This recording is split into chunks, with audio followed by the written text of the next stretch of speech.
मैं हमारे प्रधानमंत्री जी से रिक्वेस्ट करता हूं कि डॉक्टर रामेश्वर को जेड सिक्योरिटी प्रोवाइड की जाए, क्योंकि नौजवानों की तरफ से अगर कोई गलत स्टेप उठा लिया गया, उनकी जान माल का कोई नुकसान हो गया, एलजी साहब से भी रिक्वेस्ट करूंगा कि अगर उनकी कोई जान माल का नुकसान हो गया तो जो ये चाहते हैं उसमें ये कामयाब हो जाएंगे। आज एमएलए बनी के साथ हुआ है, कल एमएलए जम्मू के साथ होगा, परसों एमएलए भद्रवाह के साथ होगा, उसके बाद अखनूर में होगा। ऐसे तो ऐसा ही चलेगा। मेरे ख्याल से ये सारा जो हुआ है हम इसकी घोर निंदा करते हैं और भारतीय जनता पार्टी को आकर बोलते हैं कि आप आगे होकर आओ, इंक्वायरी इनिशिएट करवाओ। आपने क्या किया? पुतले जलाए। पहले भी पुतले जलाते रहे, आपका दोबारा काम पुतले जलाने पर आ गया।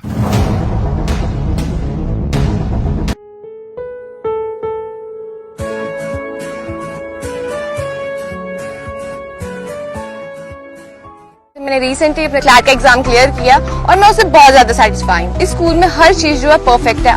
यहाँ पे हमें सिर्फ इंस्ट्रक्शंस को फॉलो करना है, हमारा टाइम टेबल, हमारा स्टडी शेड्यूल सब कुछ सेट है। अगर आप यहाँ पे पढ़ने के लिए आते हो, एक ड्रीम है आपका कि मुझे अपनी लाइफ में कुछ करना है, तो एसपी स्मार्ट स्कूल आपको वो ड्रीम बना के देगा। At SP Smart School, we believe in shaping future leaders. Offering admissions for 11th, 12th in medical, non-medical, arts, commerce and top entrance exams like JEE, NEET, CLAT and more. One student, one goal, where excellence meets tradition. SP Smart School, bringing education back to the school. सभी को राम राम जी, सनातन धर्म की जय और सभी को राधे राधे। बिलावर के अंदर जो 3 लोगों की शव मिलते हैं, उसके बाद आपने देखा कई जगहों पर इसको लेकर प्रदर्शन भी हुए। मेरे साथ सांबा से हमारे सरपंच लवलू जी हैं, उनसे हम बात करेंगे कि आखिरकार इस बिलावर वाले इंसिडेंट को वो किस तरह से देखते हैं। लवलू जी, बड़ा ही एक मतलब बड़ा दुखद एक ये वाकया सामने आया और इसमें 3 लोगों के शव मिले हैं उस इलाके में। हालांकि अभी ये नहीं पता कि ये मिलिटेंट एक्टिविटी है या आखिरकार ये किस तरह से डेथ हुई है, इन्वेस्टिगेशन हो रही है। इसमें आपका क्या कहना है, क्योंकि हर जगह पर प्रदर्शन हुआ, आपने भी सांबा में भी प्रदर्शन किया है, क्या आप इस पे कहेंगे? देखिए जी, लोआई मलार गांव है वो, जहाँ पे ये डेथें हुई हैं और बिलावर इनकी तहसील पड़ती है, वहाँ पे ये डेथ हुई है। बड़ा शोक प्रकट करते हैं उस फैमिली को जिनके घर के 3 सदस्य जो हैं उस जो बड़ी घटना हुई है उनमें उनकी डेथ हो गई है। और सबसे बड़ी बात ये है कि काफ़ी 2-3 पिछले साल में ऐसा सुनने में आ रहा है भारतीय जनता पार्टी के लोगों के द्वारा ही कि कठुआ के हालात जो हैं दिन ब दिन बिगड़ते जा रहे हैं और कोई भी कंट्रोल जो है इसके ऊपर सिक्योरिटी की तरफ से, पुलिस की तरफ से या एलजी ड्यूटी एडमिनिस्ट्रेशन की तरफ से नहीं किए जा रहे। ऐसा ही हर कोई इस समय परेशान है और एक डर का माहौल जो है लोगों के दिलों में बैठ गया है कि आखिरकार ऐसा क्या हो गया कि ऐसी वारदातें जो हैं दिन ब दिन बढ़ती जा रही हैं और इनके ऊपर कोई लगाम नहीं लगाई जा रही। एक बड़ी अजीब सी बात देखने में आ रही है कि यहाँ पे ये वाकया हुआ है, वहाँ पे एक कठुआ डिस्ट्रिक्ट का चुना हुआ एमएलए डॉक्टर रामेश्वर, जिनका कहना है कि जो डेथ हुई है वो उनके रिलेटिव हैं, उनकी तरफ से उनको फोन भी किया गया है कि हमारे ऐसे ऐसे डेथ हो गई है, तो प्लीज वो वहाँ पे उसी रात को जब शव जो हैं उनको लेकर बिलावर हॉस्पिटल में आते हैं तो वहां पे उन लोगों के पास अपनी सहानुभूति देने बोलिए या अपना जो कर्तव्य है उनका as a candidate, as a MLA वहां का, वो देने के लिए जाते हैं। लेकिन ऐसा क्या हो गया कि वहां के कुछ युवाओं के द्वारा उनके साथ हाथापाई करने की बात आ गई, उनको धक्का मुक्की करने लग पड़े और एक एमएलए है आपकी डिस्ट्रिक्ट का, आप उसके साथ ऐसा व्यवहार करेंगे, बहुत ही निंदनीय है। और बाद में दूसरी बात ये होती है कि दूसरे दिन जब पहले चौधरी लाल सिंह जी वहां पे उन लोगों के साथ मिलने के लिए जाते हैं, उनको पुलिस की तरफ से रोक दिया जाता है और उसके बाद मदन शर्मा जी आते हैं, उनको रोक लिया जाता है। और तीसरी बात देखिए कितनी बड़ी आई कि हमारे डिप्टी चीफ मिनिस्टर जो जिनका एक रिस्पॉन्सिबल पर्सन है वो हमारी यूटी के, वो वहां पे जाते हैं तो सुबह उनको पुलिस द्वारा रोक लिया जाता है कि वहां पे माहौल खराब हो जाएगा। लेकिन इसी तरह से मेरे ख्याल से मुझे ऐसा लग रहा है कि ये सारी बातें छुपाने के लिए भारतीय जनता पार्टी की तरफ से ऐसा किया जा रहा है, क्योंकि भारतीय जनता पार्टी की पूरी टीम जिसमें एलओपी हमारे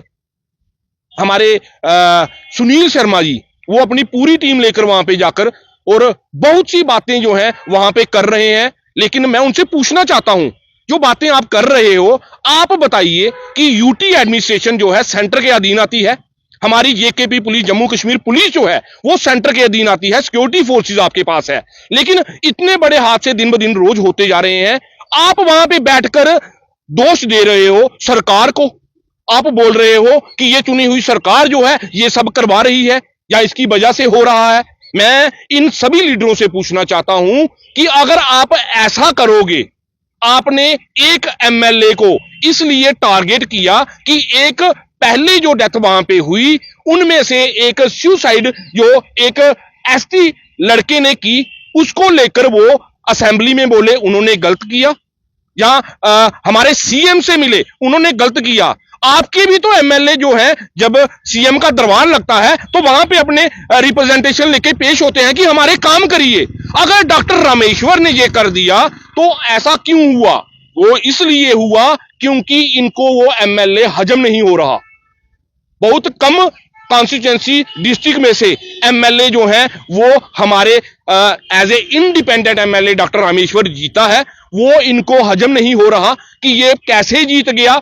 अब वो उसको खत्म करने की कोशिश कर रहे हैं, उसके पीछे पड़े हुए हैं, लेकिन ये जानते नहीं कि ये सब जो कर रहे हो ये आपको उसको इससे कोई फर्क नहीं पड़ रहा।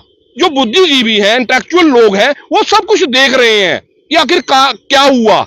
उसने ये नहीं बोला कि किसी को रिहा कर दो, उसने ये नहीं बोला कि अगर कोई गलत एक्टिविटी में इन्वॉल्व है तो उसको छोड़ दो, उसके ऊपर कार्रवाई नहीं करो। उसने इंक्वायरी इनिशिएट करवाने के लिए बोला।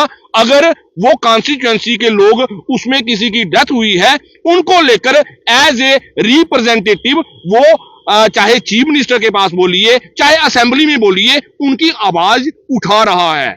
मजा तब है जब आप बड़ी बड़ी बातें करने वाले लोग छोड़ दो एसटीओ को, ना वोट लो उनके, ना उनसे बातें करो। आपके भी तो बहुत सारे डिस्ट्रिक्ट प्रेसिडेंट आपने एसटी के बनाए हुए हैं, एसटी के आपकी पूरी टीम है, उसके ऊपर आप क्यों चुप हो जाते हो? गवर्नमेंट की तरफ से कई बड़े बड़े पैकेज जो है जम्मू कश्मीर में एसटीओ को दिए जा रहे हैं, तब आप क्यों चुप हो जाते हो? वोट लेने के बारी आप नहीं बोलते। अब जब ऐसी बात हुई तो आपको सिर्फ एक बात पिंच कर रही है कि डॉक्टर रामेश्वर ने बीजेपी का कैंडिडेट जो है बनी से हराया है और वो इंडिपेंडेंट जीत के आया है, और उसने सपोर्ट जो है वो एनसी गवर्नमेंट को की है। एक इंडिपेंडेंट कैंडिडेट उसकी मर्जी है, वो जिसके साथ जाना चाहे वो जा सकता है, जिसके साथ सपोर्ट करना चाहे कर सकता है, लेकिन आप नहीं चाहते। अब हर जगह ये पुतले जला रहे हैं। मैं आपके चैनल के माध्यम से इनके लीडरों को बोलूंगा कि आप एलजी का पुतला जलाइए, आप होम मिनिस्टर का पुतला जलाइए, जिनके अंदर ये यारी पुलिस आती है, सिक्योरिटी आती है, और आपके यहाँ पे ये सारी घटनाएं जो हैं, चाहे तो आपके कहने पे वो मिलिटेंट घटनाएं हो या और कोई घटनाएं हो, अगर आपने जलाना है तो इनका पुतला जलाइए जिनसे सिक्योरिटी टाइट नहीं कर सके, जिनसे ये सारी वारदातें बंद नहीं हो पा रही। कल भी हमने सांबा में सुना कि कोई इन्फिल्ट्रेशन जो है वो सांबा में भी बॉर्डर पे हुई है। आप उनके ऊपर निशाना क्यों नहीं चलाते? इसलिए नहीं चलाते क्योंकि आज अपोजिशन में आकर इनके पास, मैं तो बोलूंगा कि ये बीजेपी अपोजिशन में ही ठीक है। कम से कम आज सेक्रेटरीट में बातें तो हो रही हैं, बातें तो उठी, चाहे डेली बेजर को लेकर बोलिए, लोगों के कामों को लेकर बोलिए, मुंह से कुछ बोले तो सही। पहले तो उन्होंने 10 साल मुंह में दही जमा के रखा, बोल नहीं पाए। आप अपोजिशन में बहुत अच्छे लगते हो, इसलिए मेरा यहां पे आने का एक ही मकसद है कि ये जो हमारे एमएलए बनी के साथ हुआ है इसकी प्रॉपर इन्वेस्टिगेशन की जाए। इसके पीछे कौन लोग हैं? वो जो युवाओं को भटकाया गया, जिनको धर्म की राजनीति सिखाई जा रही है, जिन लोगों को गलत नाम जात पात के ऊपर लड़ाया जा रहा है, आखिर उनके पीछे जो है मास्टरमाइंड कौन बैठा हुआ है? और कौन वो बंदा था जिसने चौधरी लाल सिंह को, मदन शर्मा जी को या डिप्टी चीफ मिनिस्टर को वहां जाने से रोका? और किसने leader of opposition Sunil Sharma को और इनके एमएलए को वहां जाने की परमिशन दी? अगर ये क्लियर नहीं होता तो सीधी सी बात है, भारतीय जनता पार्टी चाहती है कि यहां पे माहौल खराब हो, यहां पे धर्म की राजनीति की जाए, आपसी भाईचारा खराब किया जाए। अगर नहीं चाहती तो फिर वहां पे क्यों जाने को रोका गया? हम भी हिंदू हैं, हम भी चाहते थे कि वहां पे जाएं, उनके दुख में हम भी शामिल हो। हमारा भाई जो है जिनकी डेथ हुई है, हमारे भी भाई हैं, हम भी वहां पर जाकर बैठे। लेकिन आज ऐसा डर का माहौल इनके लीडरों की तरफ से वहां पे बना दिया गया है, जिनकी तरफ से एक इलेक्टेड एमएलए को मिलिटेंट का सपोर्टर कहा जा रहा है, धर्म के प्रति बातें की जा रही हैं, और धक्के मारे जा रहे हैं, मारने तक उतारू हो चुके हैं ये लोग। आखिरकार ऐसा बर्दाश्त नहीं किया जाएगा। आपके चैनल के माध्यम से मैं एलजी साहब से रिक्वेस्ट करूंगा कि आप जो वहां पे सारी ये घटना हुई है, एक मेंबर ऑफ लेजिस्लेटिव असेंबली, उसको जो हाथापाई हुई है, पूरी इंक्वायरी इनिशिएट की जाए। आज वहां पे जो एसएचओ था उसको सस्पेंड नहीं किया गया, वहां पे जो एसडीपीओ था जिसके लिए वो नौजवान, वो पूरा बिलावर जो है आवाज उठा रहा था, उसको सस्पेंड नहीं किया गया। क्यों नहीं किया गया? क्योंकि आज जम्मू कश्मीर में 370 नहीं है, आज जम्मू कश्मीर स्टेट नहीं है, आज जम्मू कश्मीर यूटी है, और यूटी में भारतीय जनता पार्टी की पुलिस है, भारतीय जनता पार्टी का एलजी है और भारतीय जनता पार्टी की सिक्योरिटी है। मजा तब था जब हमारी स्टेट थी। अगर ऐसा कोई कार्य होता था तो उसी वक्त वहां पे जितने भी ऑफिसर लगे हुए थे उनके सस्पेंशन ऑर्डर निकलते थे। आज देखने को मिला कि वहां पे एसएचओ को उठाकर एक पीएसआई को लगाया गया और पीएसआई को एक थाने का इंचार्ज एसएचओ बना दिया गया।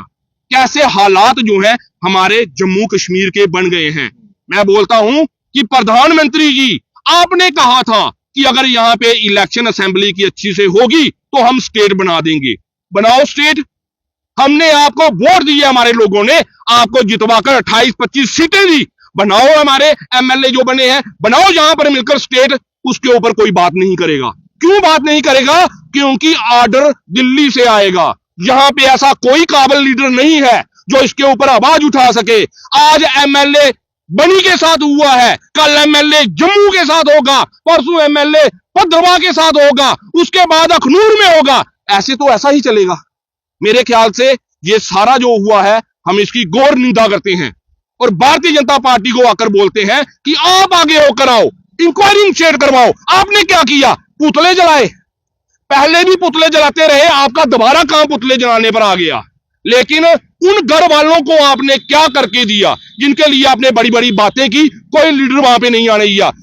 बोला जाता है कि लोकतंत्र में रूलिंग पार्टी से ज्यादा स्ट्रांग अपोजिशन पार्टी होती है, लेकिन ऐसी अपोजिशन पार्टी नहीं जो दूसरे लीडरों को वहां पर आने ना दे, उनसे हाथापाई करवा दे और जोर जोर से नारे लगवा दे कि आप यहां पे नहीं आओगे, अगर आओगे तो आपके साथ बहुत बुरा हो जाएगा।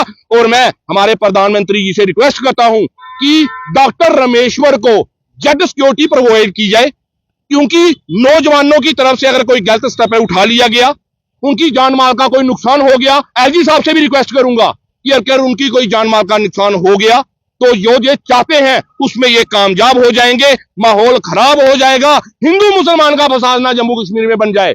इसलिए डॉक्टर रामेश्वर को जेड सिक्योरिटी दी जाए और उन लोगों को जल्द से जल्द पकड़ा जाए और क्लियर किया जाए कि आपके पीछे के मंसूबे क्या थे, ये क्या करना चाहते थे। वहां पे बोलने वाले लोग हैं हमारे रिमोट एरिया के, चाहे वो मलार के बोलिए, बिलावर के बोलिए, कोई भी किसी भी आदमी को रोक नहीं सकता कहीं पे जाने के लिए, और वो तो एक एमएलए है, किसी आम इंसान को नहीं रोक सकते।